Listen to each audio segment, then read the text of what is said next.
It isn't so uncommon, the wooden grinding of wheels against gravel. The pops as pebbles are crushed against one another and spat into the air. The trot of hooves and the smell of horse dung the wagons carry with them. No, that doesn't catch my attention. They are merely integrated, sneaking in through the window at night, coming to rest on my pillow and whispering new dreams into my head. Dreams of a white-covered carriage and a handsome humble craftsman, extending his hand to me to pull me in with him and take me somewhere fantastic. No, these ordinary sounds only lull me deeper. It is the hooting and hollering that wakes me up proper. My eyes crack open, and I wonder if the pub down the street has left its doors ajar. But as I listen to the night, it only fills with more and more cheering. I sit up. Celebrations. At this time of night. I look out my window at the looming orange moon, shifting as it were in the amorphous smoke of the house next door. Midnight, at least. An unholy hour to be awake for any girl my age. My heavy head urges me back to sleep, and I nearly follow it, curiosity dwindling, before my nose catches on to a peculiar aroma. 1 or 2 deep huffs of air, and all my senses come back in full. Awake, alert, and excited. There is a moment's pause as I listen to the night and my body regains its energy. The occasion calls for stealth. Mother wouldn't be so happy finding me wasting my youth on nightly strolls again. I get out of bed and imagine my feet as mouse paws. I slip on something more appropriate for an outing, but I rush and leave behind a fair deal of my usuals.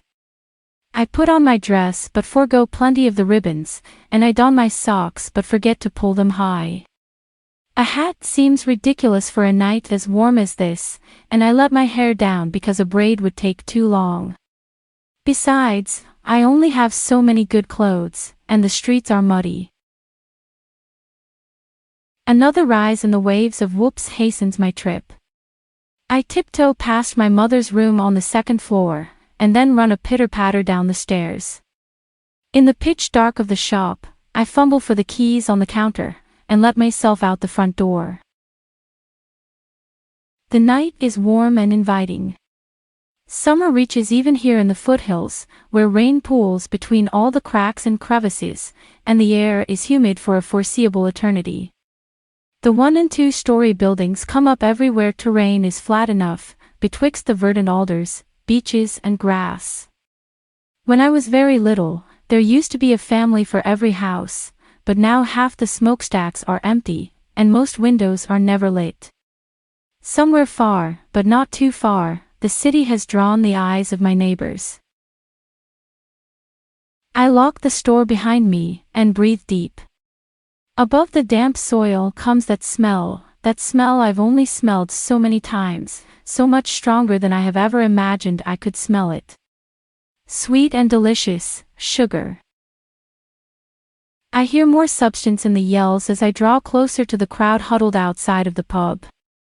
They are shouting bets. 4 shillings. 8. The crowd oos at the jump to doubling, and some louder, demanding voice rises above it, a man of action. Any more? As I approach, I glimpse a basket passing between the hands of the men and their consorts, a crowd of drunkards, and the occasional whore, all gleefully tossing coins, at the taller man prancing around with the basket. His extended gait gives me pause, the way he stumbles about, and nearly falls over. It looks like he must be walking on short stilts.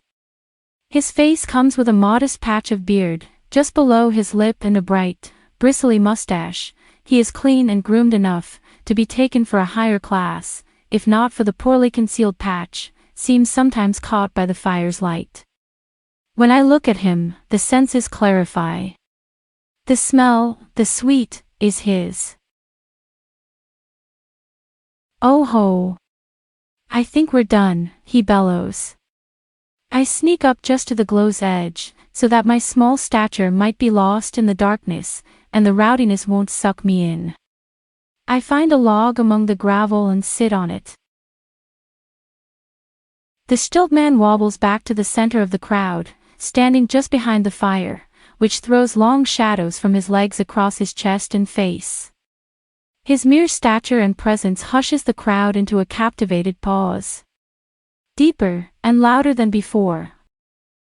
I bring you a relic from a distant land, where the sands twist and howl through the wind, and the sun crests so close to the earth you can feel its burn from a raise of the hand. To the south and to the east, the wide deserts from horizon to horizon, from sea to sea, the clouds are made of dust and the sky is red with fire. He begins to stride, carefully and slowly, towards the front lines of the audience. And yet, in this place where God's name is foreign, they practice strange magic, a witchcraft that seldom graces the Western world. But in my travels I stumbled on this swarthy man, playing his tricks for scraps at a pub, and past his rappings there was a terrible power in those dark eyes. That power, that very same power, I bring to amaze and astound you tonight. And now, I present the wonder himself, the mysterious, the exotic, the all-seeing Zoltan. Behind the stilt man, from the back of the wagon, emerges a man the likes of which I have never seen. His head is wrapped in black-purple cloth so that only his eyes and the bridge of his nose are visible. Thin strips of hair come through and hang around his face, further obscuring his eyes, and behind that curtain of fire dances within them, brought to life in his pupils and shining like a cat's. As he moves, there is a slight jingling that brings me to think of a jeweler. The crowd laughs as he starts to circle around the fire, small chips of metal on his cloak catching the embers and sparkling like stars. He closes his eyes, and walks so close to the flames I fear his clothes might catch. Take your seats, the stilt man insists, while Zoltan draws your names from the ether. The crowd dutifully sits on the ground or wherever is available, some in the dirt and some on stools. With a shaking hand, strong and dirty, graced with tarnished, bent rings on each finger, Zoltan reaches to his forehead, and smooths the cloth back. When he takes his hand off, below it is an eye, painted, red and purple, that glistens like grease in the flickering light. Zoltan starts making great motions with his hands, extended to the crowd, like he really is pulling names out of people's heads. He takes deep breaths, and the crowd chuckles at his theatrics. Get on with it, someone slurs. Quiet, the showrunner bites. This mastery takes time. Still, Zoltan winks an eye open, to glare at the offender, and then goes back to his blind wandering. Eventually, he lands on one woman and puts both his hands on her head. The man with his arm around her, seems to lean in to slap him off, but before he can. Audrey Smith, Zoltan announces. The lady looks around with a stupid smile on her face, her mouth agape. Hey, any girlie can have the. Zoltan points to the interruption. Nick Cullen. That shuts him up quick. Zoltan continues around the circle, either in order, or singling someone out, if they interrupt. Padraig O'Delia. Fergus, Samuel, Jack Abner, Edmund Vigneault. He turns his finger to someone milling about the back. You wouldn't like it if I said your name. Eyes turn and the man chuckles and waved a hand at Zoltan, confirming his suspicion. The crowd oos, and soon people have forgotten all about the wager, and are simply raising their hand, asking that Zoltan guess their name. Albert. And my wife's. Maurice. My daughter. Trick question, Zoltan states, and turns away from him with some flair. She isn't born yet. Another round of pointing and naming. Aubrey, Elmer, Leon Fletcher, and that one. Zoltan seems to reach above the crowd to point at. Selma Bridgers. The crowd parts, in their own sloppy, clumsy way, so that no one stands between myself and Zoltan, his finger unerring, his stance like a fancy swordsman, so that his side is to me and his chin is turned up. Oh ho ho! The stilt man reminds me of his presence. A young girl has stumbled into our midst. And what are you doing up so late? I stand and stutter. And me?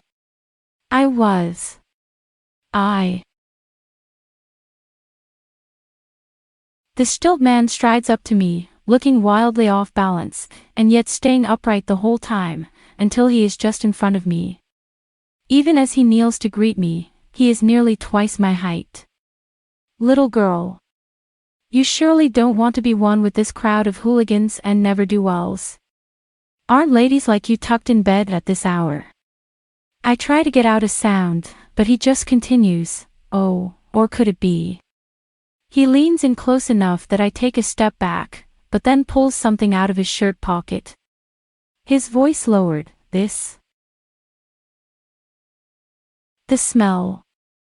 With him backlit by the fire, I can't make out the object he holds, but then he is standing and pacing back to the jeering crowd, upset as they were by the hooligan title. But where he goes, he leaves a trail, and I, the ant, follow the pheromone. I toddle forward, trying to keep up with him and whatever he has in his hands, and it seems the rest of the drunkards start to notice. More of the good stuff, one astutely observes. Didn't you run out? The stilt man doesn't respond, and Zoltan obediently relinquishes the spotlight, his glittering cloak the only giveaway of his presence. Behind the silhouettes of the crowd he begins to circle. Ran out? There's always room for dessert. And we have a special guest, now, don't we? Once I am well within the boundaries of the audience, he leans down again, and I see that he is holding a single candied nut, like those I remember from Christmas. Just this. My eyes widen, such a smell from so small a thing. But I must have it. My hand reaches out, and he gingerly places the candy into my palm. The audience boos my special treatment. The stilt man ignores them, only watching me chew. It is like nothing I've ever tasted. Sweet beyond compare, to such a degree my teeth hurt. Its surface coats my mouth like a popped grape, its juice is nutty and decadent and overwhelming.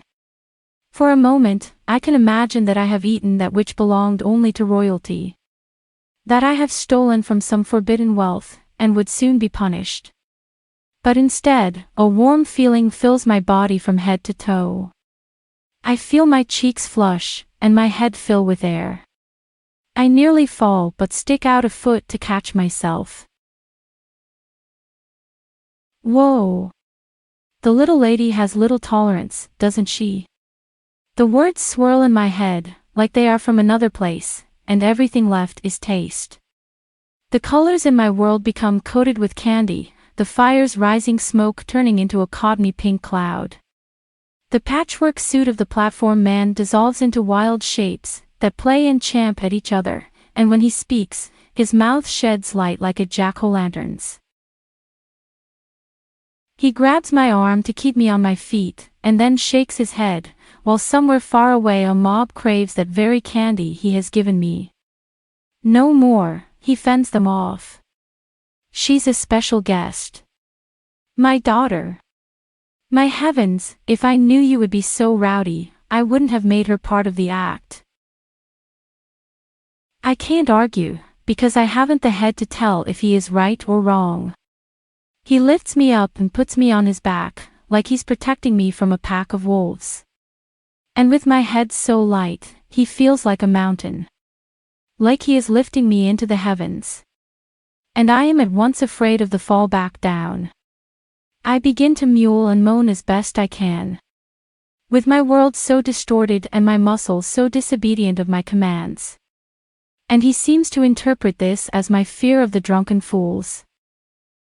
Well then, our act must be on the road at once. You people simply can't control yourselves. Toodaloo, and may we never meet again. He waves Zoltan over, who looks like a spattering of the cosmos itself, and we all retreat into the wagon through the back. As we enter, the smell becomes more than mere scent but the air itself. It's like we step into a sugar oven. The air is warm and intoxicating, so much so that I nearly faint. Ah, our little lady is heavy. Zoltan, lay out some sheets for her. And hair. Pull us out of here, we've collected our dues this night. I don't want to remain for the aftermath. I moan, trying to get some kind of word to come out. Where are we going? I need to be home. But nothing happens. What's our change look like? Enough for a feast the next town over, and a cleaning of Our Lady's hooves. Astounding, the stilt man says, placing me on some bench, where I slump over immediately, only able to gently wave my hands outstretched in front of my face, and watch the fingers turn, from 10 to 20 to 30, until I blink the duplicates away. I feel something gentle, a woolen coat covers me from my shoulders to my feet. There, Zoltan says. I close my eyes. Make it go away, I silently wish, make it go away, make it go away. My head spins no matter how much I will against it. Make this all go away. There, the stilt man agrees. She can sleep the sugar off. Leave her be. Their voices start to get very far away. What do we do with her? Zoltan asks. There's a pause, or maybe I slip out of consciousness for a second, before I hear the response, hair, find somewhere discreet for the night. Cricket song, wet leaves on my left cheek, I'm lying down, somewhere dark. Light from the corners of my vision. My ears tuned to voice tones. An animal is hard to train. Do you see what I'm saying? Some mumbles of agreement. I blink my eyes. My head is still light, but clearer. My mouth doesn't respond to my wants, and neither does the rest of my body. However, in what little wiggling I can accomplish, I quickly come against restraints. She's awake, some new voice says. Thank you, hair. I never would have known. I hear steps. The warm night air meets with my flushing cheeks. I wriggle my jaw, only to find my mouth is open, but there's something in it, tied around my head. I create some kind of sound, weak as it is, a moan or some such up from my sternum. Well, the showrunner asks. Any other ideas? My ankles are bound, and my wrists are tied behind my back. The dirt meets my skin, from my temple to my feet. Fear starts to crowd out the lingering effects of the candy, and my muscles tense. I can see nothing but some shifting shadows, from the flickering light of a lantern behind me. A toddler's squeal comes through my throat, and I start to fight hard against the restraints, only accomplishing a change in position, from my side to prone. All right. I hear the rubbing of two pieces of wood together. It appears I didn't hire conversationalists, did I? I start to find some kind of rhythm in squirming, which makes me gain ground against their voices. Progress, meaning. Direction. I start to move as fast as I can, like a little worm who's never been a worm before, pushing against the dirt and towards whatever else. A boot is shoved underneath my stomach, and flips me onto my back. Above me, there is the stilt man, without his stilts, the traveling entertainer. A lantern from some other source illuminates only the right side of his face. But his eyes catch some flick of the fire, to give them orange glimmering pupils, that stare down at me, through the thick fog of terror and drug. You all lack vision, he says. He takes one deep breath, and then crouches down. I try to wiggle away, but he places his hands on my shoulders and pushes me down into the earth, pinning me. His orange eyes spear through my head. I try my best to look away, but only when I close my eyes can I escape his awful gaze. He studies me like the men study meat at the butcher. Hello you, he whispers, almost only breathes. For a moment, he only looks at me. I hear the shuffling of feet from somewhere, above me to my right. There is a cough, and the entertainer looks up, his mustache catching on the light, hanging in the air with a perfect coil. Do you need help? Hare asks. His eyes return to me. No. I'm just getting a sense of our newest addition, Selma. Hello, Selma. I'm Herman Fuller, and I get the sense that we are going to get along swimmingly. I'm giving you the opportunity to be part of something bigger, something grander, a spectacle for the world to see and love. Only, we have to make you something loveable first, and, well, that process isn't so easy. He holds something up to the lantern light that I can't quite make out. In other words, sorry for the gag, and you may feel a little pinch. I scream as the wooden blade goes through my right side and out the back. I scream again as the second one mirrors it, and both pin me to the forest floor. My vision swims, and my world loses itself to the shearing of my flesh and the pooling blood, underneath my bare back. He stands above me, impassive, though I can hardly make him out, past the tears pooling in my eyes. Zoltan, come here. He leaves my vision. Every motion, every straining of muscle, only pulls at the wounds in my loins, the new orifices leaking my lifeblood. I cry and screech, but the gag muffles my attempts. I hear some kind of physicality. Come here.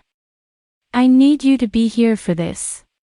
You aren't the first Zoltan, and if you're lucky, you can be the last, do you understand me? A pause. The crickets have ceased their calls, to cede the stage to my suffering. Of course, he replies, too quiet. Progress is hard, Zoltan.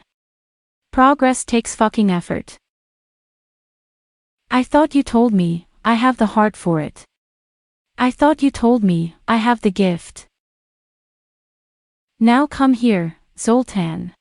And look at it. Look at progress, look at it in the eyes. My cries redouble as a boot stomps the blade further into my side, sawing through tissue as it goes. Just you wait. One day, this will be a whole industry. Someone can be on the ground using their hands, and I'll call the shots. But you have to work hard to never work again, and the work, oh, the work. He crouches down, and rests both hands on the handles of the wooden knives, staring into my face of agony again. I'm not very practiced at growing fur. Selma. I declare that you, then, will be our fantastically intelligent pig. I think that will really sell on the flyers, don't you? His fingers drum on the handles, and then he stands again. He breathes deep, and pumps his arms back and forth. And a 1, and a 2, and a 3. Clap. He plummets his hand onto my stomach with such force, that I immediately vomit and begin to choke. He starts to mutter in some language I can't understand. Not that I can listen for words, now that my mind is taken with the bile clogging my mouth, preventing the passage of air from my nose to my lungs, burning in my esophagus. But his hand goes through my skin, like his arm and my guts have molded into one being. And I begin to feel some things long and serpentine, shoot out the point of impact beneath my skin, reaching into my extremities, and into my hands and feet. One then coming through the meat of my neck, and wrapping around to the back of my head. His muttering continues, and the blades begin to burn. My body changes. First, my belly expands. I swell like a balloon, starting with my stomach, but the bloat reaches up to my chest, and then starts to blow through my neck. Once the transformation reaches my head, something worse begins to happen. My cheeks extend, and I can feel my bones stretch and break and reform and stretch again. The bridge of my nose pulls forward, like a sapling reaching towards the sun, and my nostrils turn up at the end, where there forms a flat face. My eyes drift to the side of my head, and my ears pull up to the top. My cries start to change their tone, from gargled screams to squeals. My limbs pull at their restraints, as their sockets stretch and their flexibility limits. My wrists break free first, pulling in front of me, as they're angled up towards the sky, and at their ends, my fingers are encased together in new hooves, made from my expanding fingernails. My legs soon follow suit, as the back end of my spine grows, and pushes against my skin, fracturing and stretching and healing and fracturing again. As soon as it started, it stops. The tendrils whip back to their point of origin, and his hand pulls out of my putty-like stomach, which in his absence hardens into something closer to skin. He stands to full height and looks down at me, my still human eyes leaking tears from some new system I'm not familiar with. My stubby arms turn legs waving in the air, my inhales snorting and squealing. He breathes heavily. Well, that was unpleasant. He brushes some dirt off of his pants where he knelt on the ground. He turns to his compatriots. Looks like a pig. I hear some grunts of affirmation. I stop making noise and just lay there, breathing heavily, my lungs weighted by my new layers of fat. Everything feels wrong. Good. Maybe we can make it walk on 2 legs, or do math. The fantastically intelligent pig. Let's think of a name on the ride. Hare, go drag it into the wagon, it should be too tired to fight you. He's right. I don't have good enough control of my body to fight him. Hare heaves my rotund figure with ease, and carries me back into the cart. Along the way, the entertainer unties my gag and throws it to the ground, coated as it is in bile. They toss me in, and Hare goes around to the front. The cart begins to move, as the entertainer and Zoltan sit on either side of me. I just lay and heave. How's this, Zoltan, Herman Fuller's precocious prancing pig? Ha! The pause is pregnant. I like it, Zoltan replies. Herman takes one sharp breath, then reaches over me to pat Zoltan on the cheek. I knew you'd come around. He leans back in his seat and spreads his arms along the headrest, then takes his glittering eyes and looks down towards me. We'll all be big one day. You just wait and see. Like one big, happy family. He laughs, careless that no one joins him. This content is Creative Commons. Relevant attribution can be found in the description. Consider tapping the thumbs up and pressing the subscribe button if you enjoyed this video.